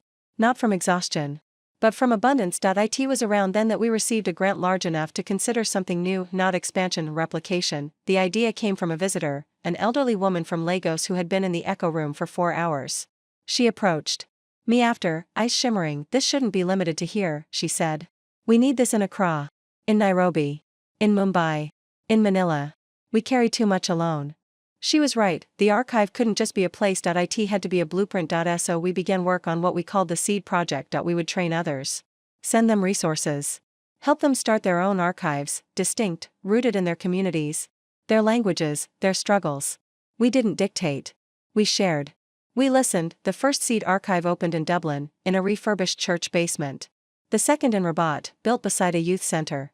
The third in New Orleans, in a hurricane-damaged library where the floodlines were still visible. Each one different, each one necessary. The more we gave away, the stronger we became. One night, while preparing another care box for a new team in Sao Paulo, I found a note tucked into a shipment of letters from the Philippines. It was written on the back of a ration card. It read, "Even a whisper can be an earthquake in the right room." I pinned it to my wall. We held a celebration at year's end. 1 year since the founding of the trust. People traveled in from all over. Each archive sent a representative. The theater was full to bursting. I was meant to give a speech, but instead, I asked for stories, and for 2 hours, they poured out. A baker who had survived domestic violence. A bus driver who taught literacy in his spare time. A woman who donated her pension to build a recording studio for girls. We ended the night with music, drums, laughter. We danced, even Harriet, even me, especially me. I went home that night barefoot, shoes in hand, heart full, and in the morning, I found a single note slid under my door. A child's handwriting, wobbly, misspelled. It read, "Dear Granny, thank you for teaching us that stories are like magic." I told mine to my mum. She hugged me. She never did that before. No name, no return address. I kept it anyway, because some stories don't need to be tracked, only treasured, and told again. Some stories don't need to be tracked, only treasured, and told again. That single line, scribbled in the uncertain scrawl of a child's hand, held more truth than most speeches I'd heard in Parliament or on telly. It sat on my desk, pinned under a polished pebble Freya had gifted me from her last seaside trip. I'd meant to file it with the rest, our growing wall of testaments, but some things aren't meant for cabinets. Some stories demand to stay close. The archive, now officially 1 year and 6 days old, was no longer mine. Not solely, at least. It belonged to the voices, to the stewards, to the ever-growing chorus of the once unheard who now dared to speak. And speak loudly. But I was still its witness, still its grandmother, and that morning, as I stepped out into a cold Yorkshire breeze, I understood something. Legacy isn't measured in the noise you make, but in how far your silence has traveled. We'd Started receiving what we called echo letters, replies to the stories shared in the archive. Not just admiration, but resonance. Letters from people who had changed the direction of their lives after hearing someone else's truth. One woman had left a loveless marriage after reading a story titled, Quiet Bruises. A father who had refused to speak to his trans daughter wrote an apology after watching her video entry in the Becoming section of the archive. Another man confessed that after listening to an 89-year-old war widow talk about loneliness, he'd knocked on his neighbor's door for the first time in 7 years and invited her over for tea ripples. Everywhere Harriet came to see me that evening. She looked thinner, less from worry, more from movement. She'd taken to long walks through the dales, always returning with pockets full of stones and stories. I want to write a book, she said as she stirred sugar into her tea. I raised an eyebrow. Don't look at me like that, she huffed. You're not the only one with words, you know. I smiled. Tell me the title. She hesitated. Unquiet Women. I exhaled. Perfect. She nodded, then looked out the window. You ever feel like we were just waiting for permission all our lives? I didn't answer. I didn't need to point. 2 weeks later, Freya came to me with a question. Do you think, she said carefully, we could host a funeral? I blinked. For whom? For someone still alive. I stared. She set a letter on the table. It was from a woman named Esther, aged 76, recently diagnosed with terminal cancer.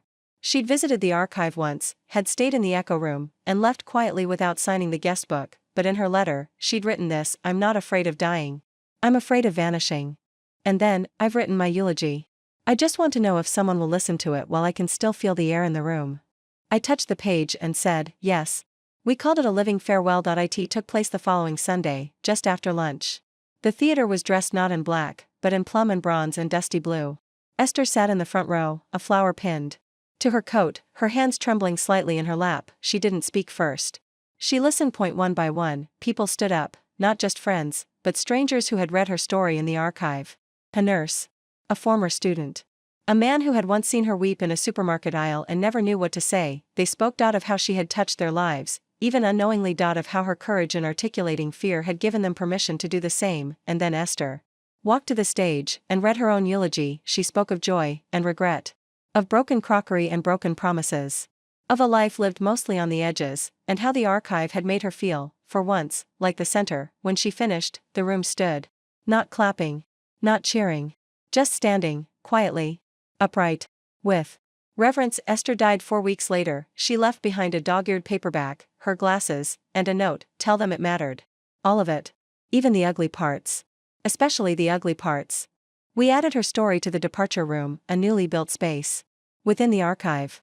It was lined with soft lighting and audio recordings of people saying goodbye, to lives, to relationships, to versions of themselves. I sat there often, listening, because even now, I was still learning, still shedding. Connor, who had grown more centered in the past year, started dating someone new. A woman named Mina, soft-spoken, sarcastic, fiercely intelligent. She worked in trauma recovery, and had a laugh that made people look up from their phones. Freya moved into a small cottage down the lane, donated by a retired sculptor who claimed the archive had made him feel 23 again. She painted her walls orange, grew tomatoes, hosted dinner parties. Harriet finished her book. Unquiet Women became a bestseller. I never once read the reviews. I didn't need to. And me, I started a garden at the back of the theater. Nothing grand, just herbs, some lavender, a stubborn hydrangea. But every plant was named after someone in the archive.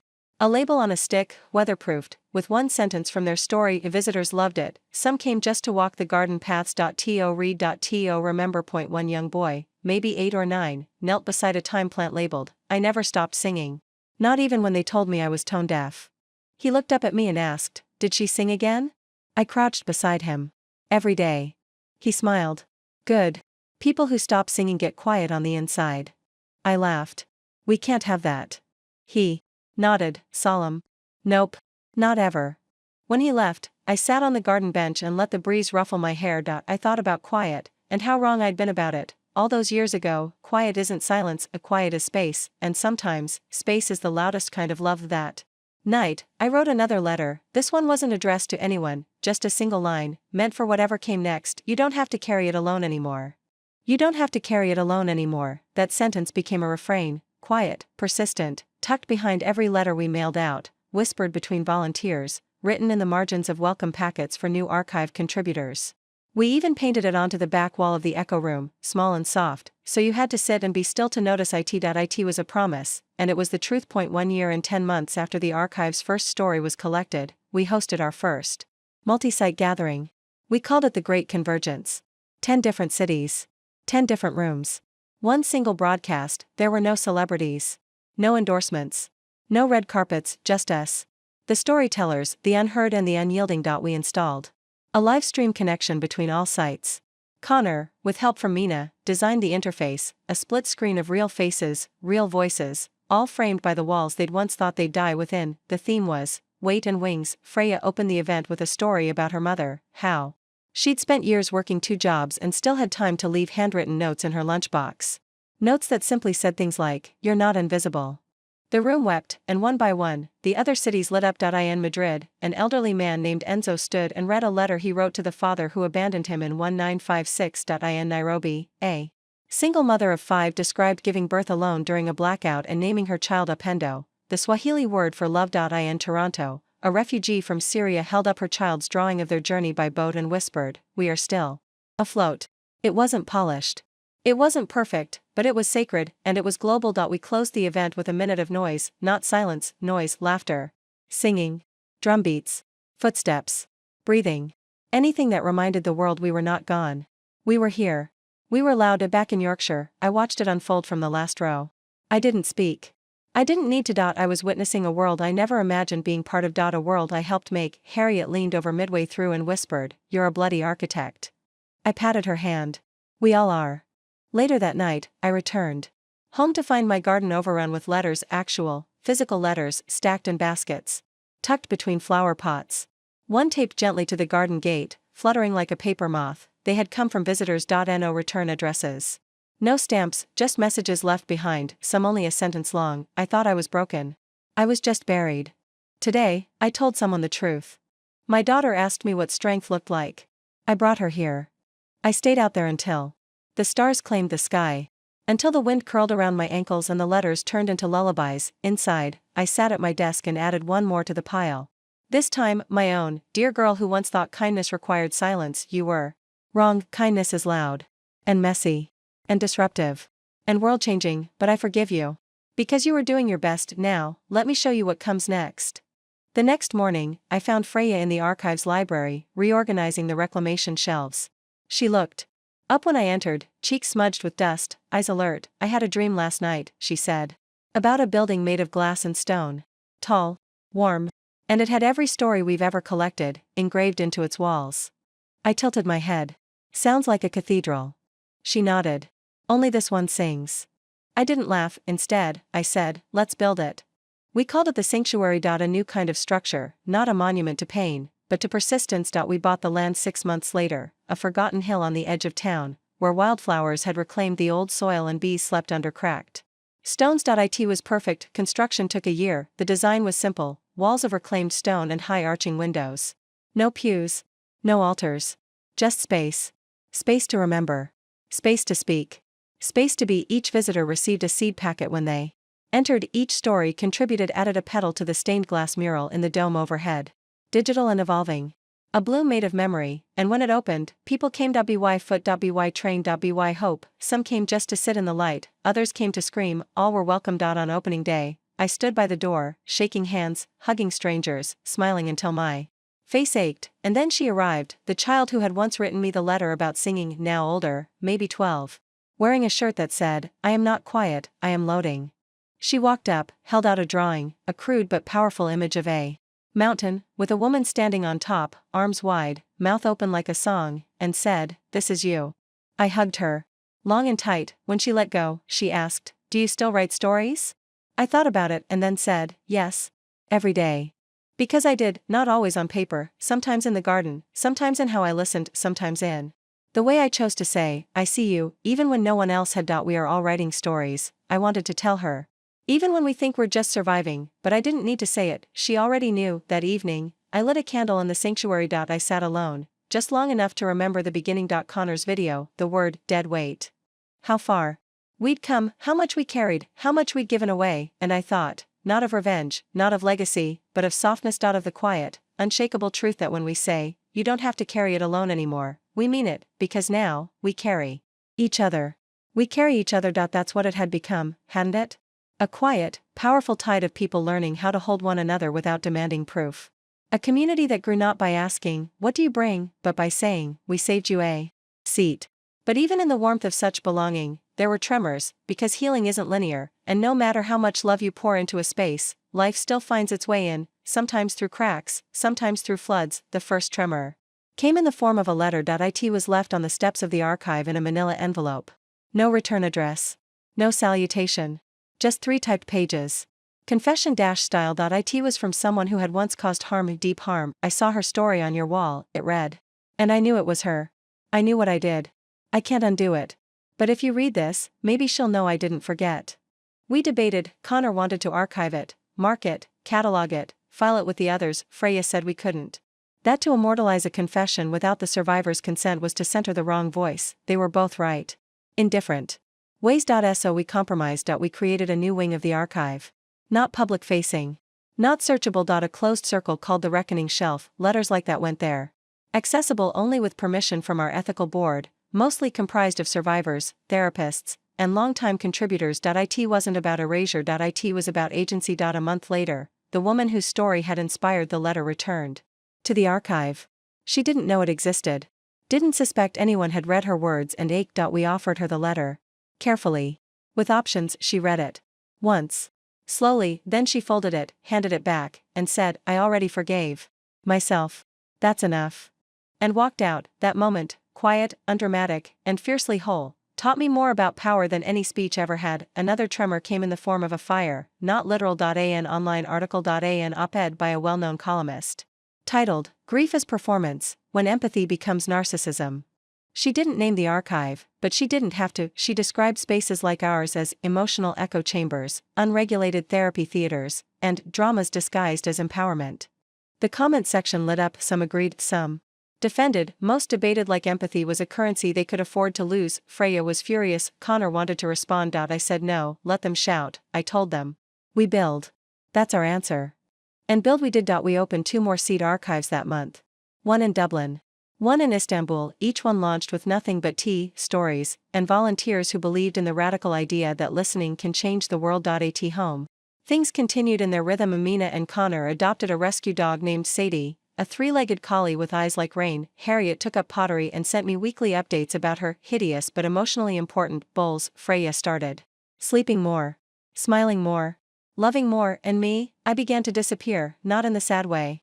Not in the vanishing way, but in the way that trees do, when the forest finally grows around them. When their shade becomes the landscape.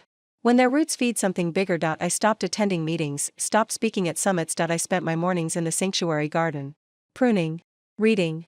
Sometimes just breathing. I'd made a vow years ago that I wouldn't be the only voice. And now, I wasn't even the loudest. That honor belonged to a 10-year-old girl named Priya who'd lost her father and started a letter-writing club at her school because saying things out loud hurts. Sometimes, but writing them makes it bearable. Or to Malcolm, a retired miner who ran weekly story circles at the care home. Or to Neha, a midwife who translated archive entries into Urdu and Braille. The world had caught the light, and it was reflecting it back. Still, I wasn't done. There was one last thing I wanted to do. One last story I hadn't told. Mine, not the archive. Not the play. Not the letters. Not the revolution or the legacy. Mine, the story of the woman before the story. So I began writing it in longhand, on thick paper. With a fountain pen. The way Gerald used to write birthday cards. It started simply, I was not born brave. I became brave because no one else was coming. I wrote about the early years, the loneliness of motherhood, the ache of unmet expectations, the humiliation of being dismissed in meetings, in hospitals, in my own family. I wrote about silence. Not chosen. Imposed. I wrote about survival that wasn't noble, just necessary. I wrote about dreaming of disappearing and waking up ashamed for dreaming it, and I wrote about the moment it all cracked, when Connor's voice called me deadweight in a video meant for laughs, how it gutted me, and how it freed me. Each night I wrote a few pages, each morning I read them aloud to myself in the garden, not for editing, but for hearing. It took 3 months. When it was finished, I didn't publish it. Didn't digitize it. I placed it in a wooden box, wrapped in velvet, tied with ribbon, and added a note, to be opened by whoever needs it most. Then I placed it in the archives center. No fanfare, just trust, whoever found it would find it when they needed it, and in that, I was done, not with living, not with loving, but with proving. The rest of my days were mine.to, tend to time and letters.to.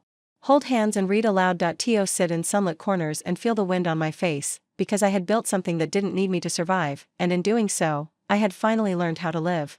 It began with the rustle of newspapers. Every Tuesday morning, I still took a slow walk down to the village newsstand. Old habits. The young girl who ran it now was named Ellie, blue hair, fierce eyeliner, and the sharp wit of someone who knew how to disarm old age with humor. "Morning, Mary Bell," she'd say every time, like I hadn't just bought the same 2 papers for a decade. That morning, though, her eyes sparkled in a way that made me pause. She slid over a folded copy of The Guardian. Page 9. I flipped, and there it was. A column titled, "The Revolution of the Listening Woman." Not about me, precisely, but I was there. Her quotes from archive volunteers. A photo of the sanctuary's stained glass. Mentions of Priya, of Connor, of Mina's translation circles. It was beautiful, expansive, generous, but what made my throat tighten was the final line. "Sometimes the most radical thing a woman can do is tell the truth, then live long enough to watch it grow." I carried that paper like a secret talisman for the rest of the day. It rained that afternoon, and I stood outside in it. Just long enough to remember the years I'd hidden my softness. And then, I went inside and made a pot of mint tea and wrote. In my journal, I was not built for invisibility.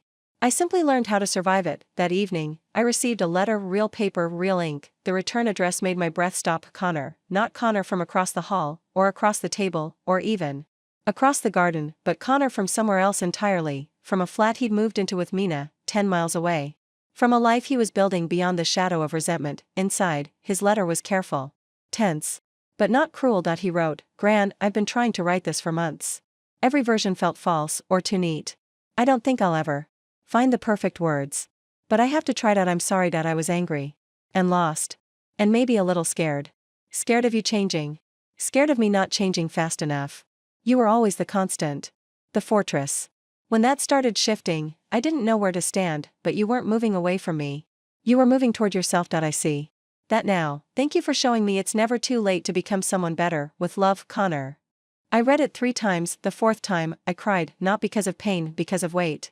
Because of release, because sometimes, a single apology can unclench years of held breath. Later that week, Connor and Mina visited. They brought Sadie, who promptly threw herself belly first onto my lap as if to say, "This is a ceasefire, woman." Accepted. We had tea. Mina spoke about her work, the new trauma center opening in town, how she wanted to integrate storytelling as therapy. Connor listened. And when he spoke, he didn't interrupt. He didn't scoff. He just added, supported, grew. When they left, Mina hugged me and whispered, "You raised a good man. He just had to meet himself." That night, I walked through the garden, touching every nameplate, every petal, every sentence etched into wood. The moon was high, the air held a soft chill, and I realized something. Grief had left me, not entirely. Not forever, but it had unclenched. It had curled into a manageable shape, something I could cradle instead of flee. I wasn't waiting to die anymore. I was waiting to live longer. To see what would bloom next. The archive's next project was called The Refrain. A traveling exhibit. 12 stories, 12 voices, played in 12 different cities across 12 weeks. It wasn't just about pain. It was about return, about how we come back from exile, self-imposed or otherwise. I didn't cure it. That was Freya's doing, but I did write the opening lines for the exhibit. "You are not your worst day. Or your weakest moment. You are the sentence after. The breath after. The choice to stay." It opened in Manchester. I stood in the corner, watching a group of teens lean in to hear a woman describe leaving a cult at 40-9.no1 mock.no1 rolled their eyes. They just listened, and I thought, this is what hope sounds like. Later that year, Harriet brought me a surprise. A painting, her own work, abstract, bold, deeply emotional. Shades of gold and gray, of rust and lavender. She titled it, "The Sound of Mary Bell." I hung it in my kitchen. So every morning, I remembered that I, too, had a sound. I kept writing, not for the archive, just for myself, stories of girls who outlived their cages. Of women who rebuilt homes with nothing but a kettle and a song.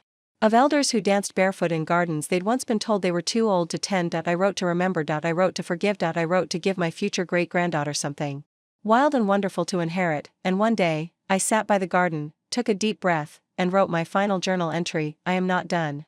But I am at peace. And if peace is the final revolution, then let it be loud. Peace had come like spring, not all at once, but slowly, softly. In the way sunlight warms the bones of an old house, one window pane at a time. The garden bore witness. I saw it in the way the crocuses opened earlier that year. In the bees that returned, no longer frantic, but deliberate. In the squirrels who stopped running and started lingering. In my own hands, no longer clenched, no longer reaching, just resting. Even my handwriting had changed. Rounder. Gentler. As though the paper itself had stopped expecting confessions and now welcomed conversation. And then, just as I began to believe the final act had passed, life reminded me that peace is not the end. It's the soil, from which more life grows. It began with a letter, not unusual, of course. Letters came often, but this one had weight. It was heavier than paper should allow. Bound with twine. No return address, just a single word written in a soft, unsure script. Daughter. I stared at it for a long while, then I made a cup of tea I forgot to drink, sat at the desk, and opened it. Inside was a stack of photographs. Some recent. Some weathered.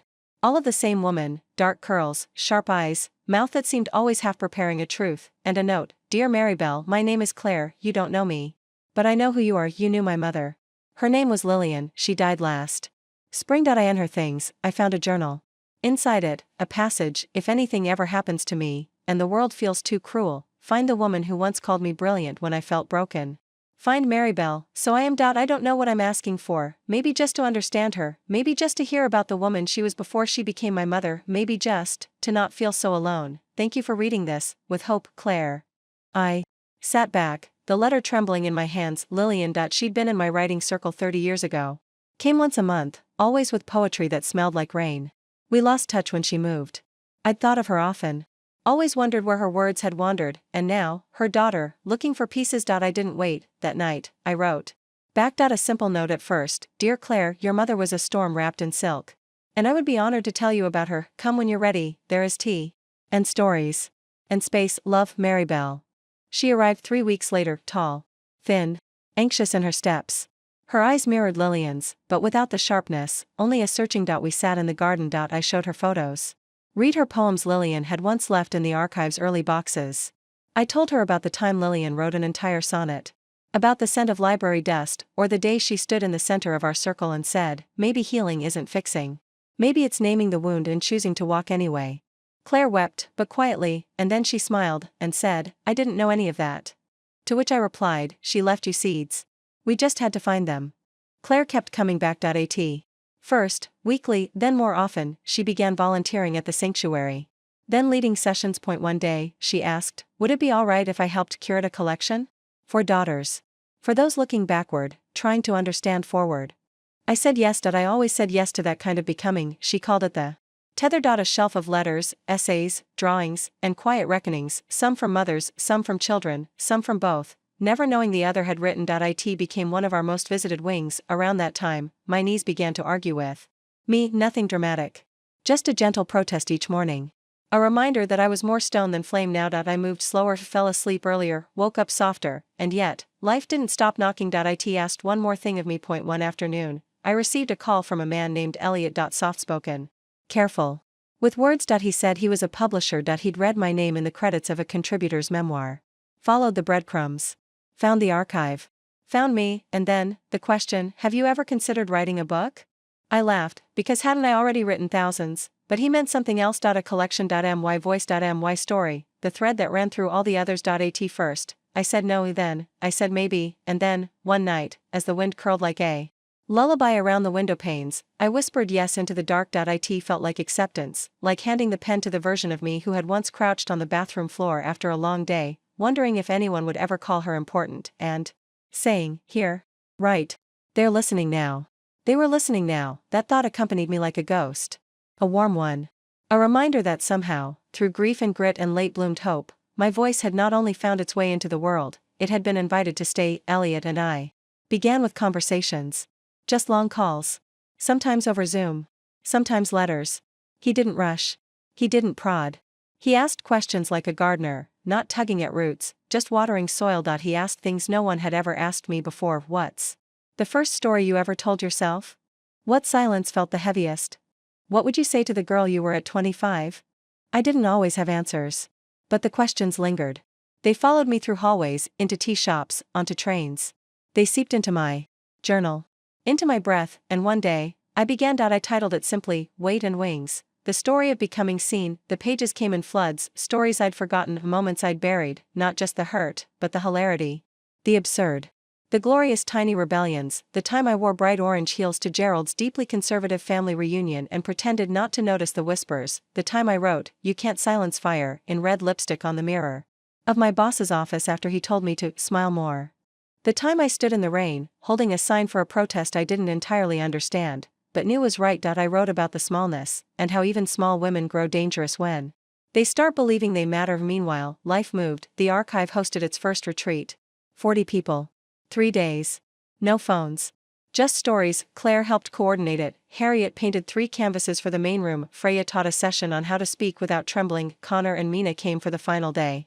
They led a circle called "Apology Isn't the End."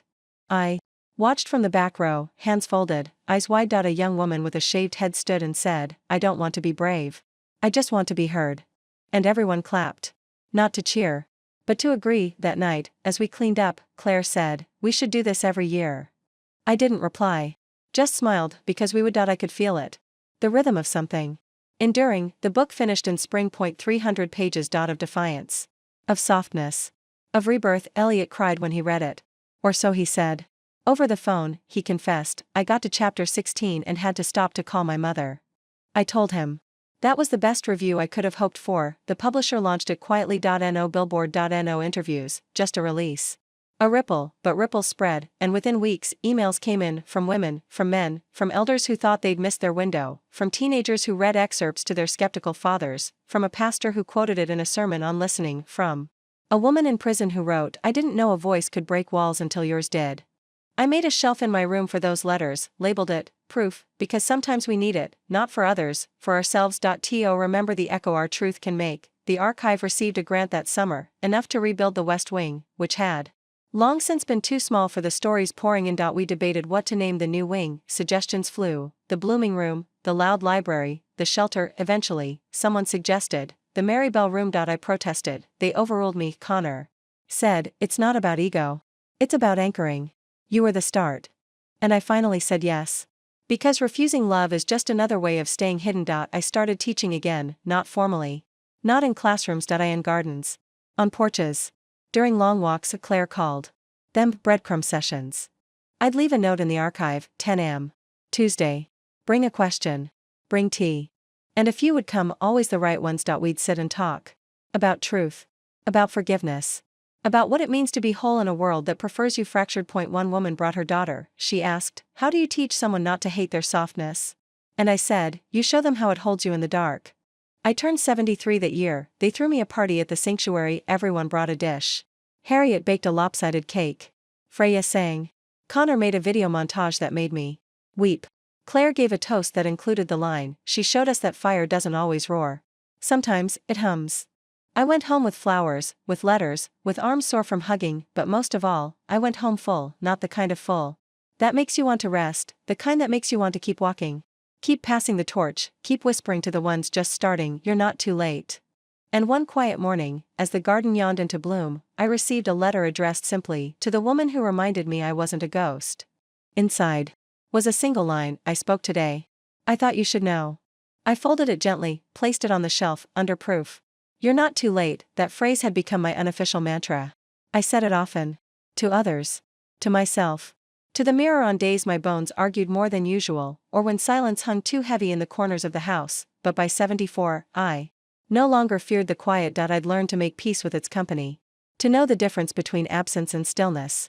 One takes from you. The other holds you, and the stillness held me, gently. On the morning the city called. It was the mayor's office. The voice on the other end, smooth, formal, a little stiff, said they were planning a civic ceremony. Honoring local contributions. Community builders. "You've been nominated," she said. I laughed, not to be dismissive, just because the girl I used to be, the one who was once called dead weight by her own kin, could not have imagined this. "You don't have to accept." She added quickly, "No," I said. "I'd be honored." And I meant it, not because I needed recognition, but because I wanted the archive to stand in a place where policy met people. Where stories became currency. Where legacy didn't belong only to buildings and statues. The ceremony was held in a grand hall lined with velvet seats and high ceilings. Claire came with me. So did Connor and Mina.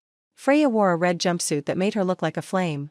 Harriet showed up late, covered in paint. They gave me a seat in the front row. When they called my name, I stood slowly. The applause felt soft. Not roaring. But rooted.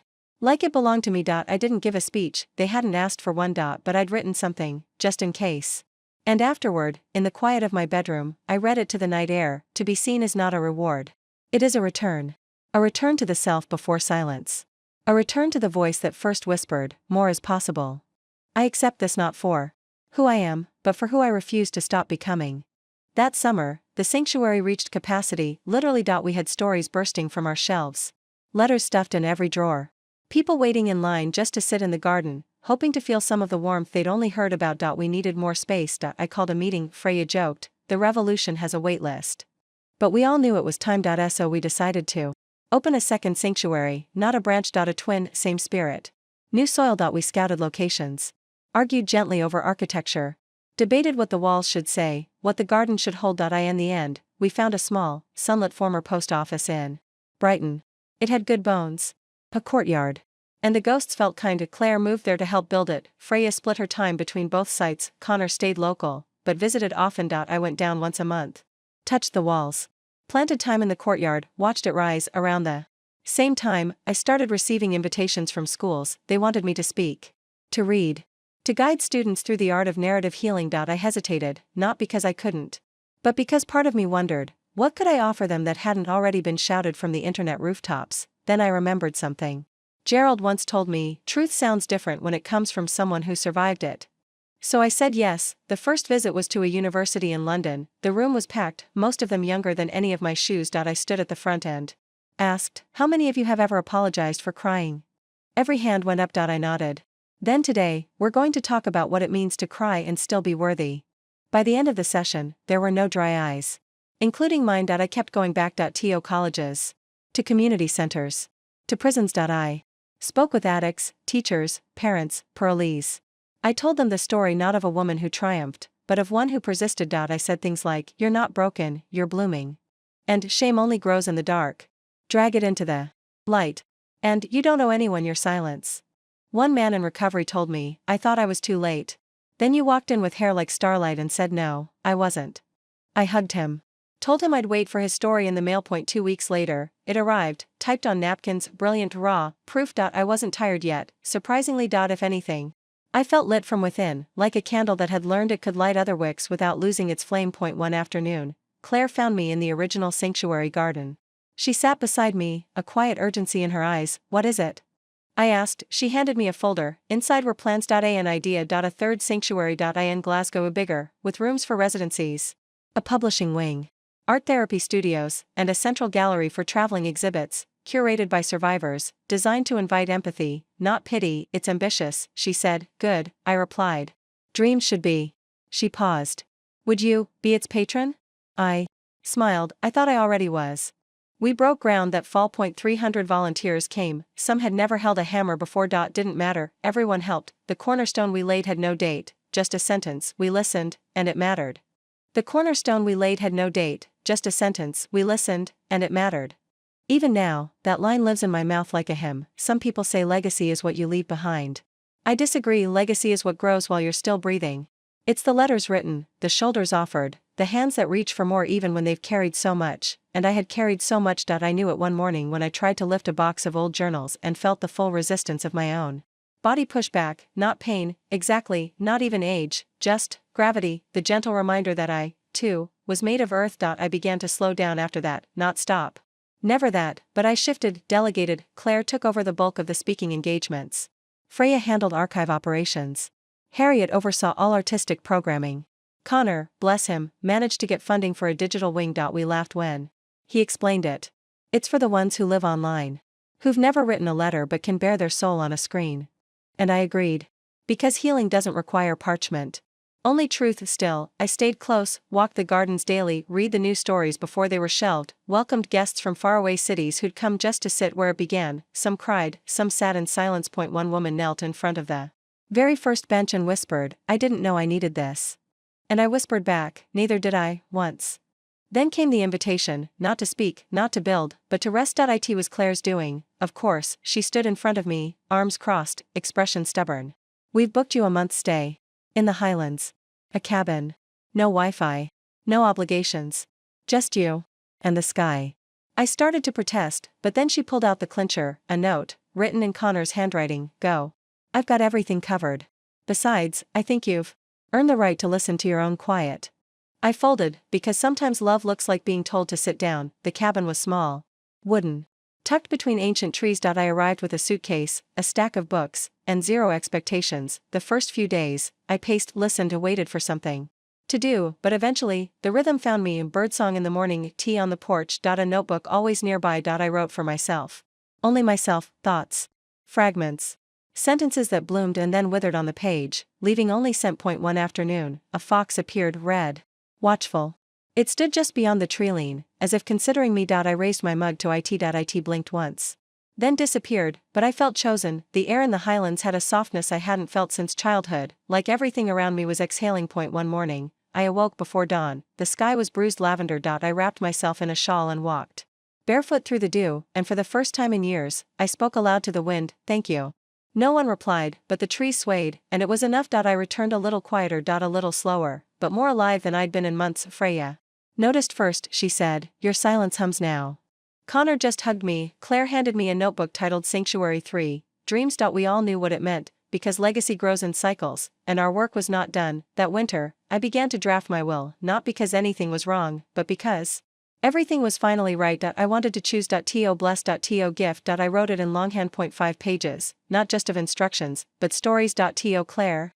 I left the original sanctuary to continue what you began in your mother's name, and in your own. To Freya, I left the garden because you know how to coax silence into bloom.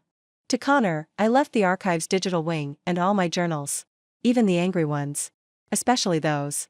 To Harriet, I left my tea set and my favorite chair, paint with them. Sit with them. Make them sacred. And to Mina, I left the words, you made space for healing without ever asking to be thanked. Thank you. For the rest, I asked only that the archive remain open, free, unfiltered, unashamed, and then, at the bottom, one final sentence, tell the truth. Leave room for others. And when asked who you are, answer with softness.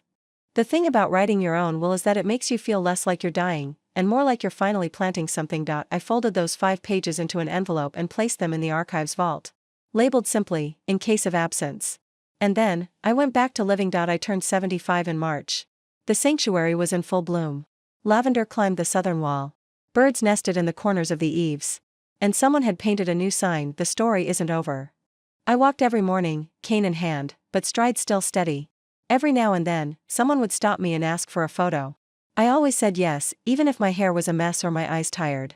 I wanted them to remember that presence doesn't require perfection. One morning, I found Connor seated on the old stone bench beside the cherry tree. His face was quiet. Gran, he said, do you regret it? Regret what? Staying. I understood what he meant, staying in the city. Staying in the fight. Staying after years of being called too much or not enough. I leaned on my cane, then sat beside him. No, I said. I regret only the years I thought I had to earn my place here. He nodded.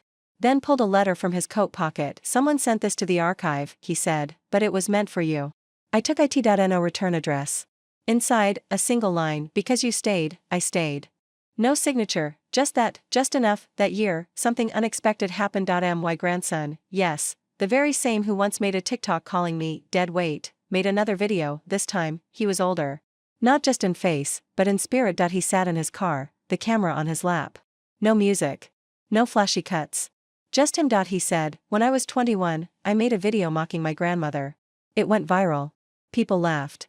I laughed. But I didn't know who she was. Not really. I knew the version I'd been told to resent. The version who didn't hand out money or praise like candy. Who stood up when everyone else shrank. He paused, his voice cracked. But then I read her book. And I visited the place she built. And I saw what she'd done. What she'd carried. What she gave. And I realized I owe her everything. He looked straight into the camera. Gran, if you ever see this, I was wrong. You weren't dead weight. You were the anchor. The video didn't go viral. It went quietly viral, the kind where strangers sent him letters. Where teachers played it in classrooms. Where mothers sent it to sons, and that, I thought, is the right kind of echo. One evening, Claire came to my home. She found me in the kitchen, humming an old jazz tune, stirring stew. She sat at the table, a softness in her eyes. I have something for you. She handed me a notebook. Leather-bound. Embossed with a single word, sanctuary. Inside were notes from people across the world. Notes of thanks. Of grief. Of healing. Of survival, all addressed to me. Point 1 read, you reminded me that being loud isn't the only way to be heard. Another, I gave my daughter your book instead of a lecture. She cried. I cried. Then we started over. Another, you saved me without ever meeting me. I closed the notebook. Pressed it to my chest. Claire reached over. Took my hand. You've done enough, Maribel. Now it's your turn to just be. That night, I walked out into the garden. The stars were smeared across the sky like spilled salt. The wind was warm, and every petal and bloom seemed to hum with memory. I sat in the chair Harriet had painted gold. Looked out over the land where stories had taken root, and I thought, not of the pain or the years or the battles, but of the girl I once was. Tucked behind a dwarf, afraid of being too much, afraid of being not enough, and I whispered to her, we made it. All of us. And we were never too late. The next morning, I woke up, stretched, poured tea, and opened the window. A robin perched on the sill. It tilted its head, then sang. I listened, every note, every pause, then I laughed. Loud and unashamed, because sometimes, the world gives you back the music you thought you lost, and now, I pass it to you. Point 2 more great stories are next. Don't miss them. Subscribe and turn on notifications.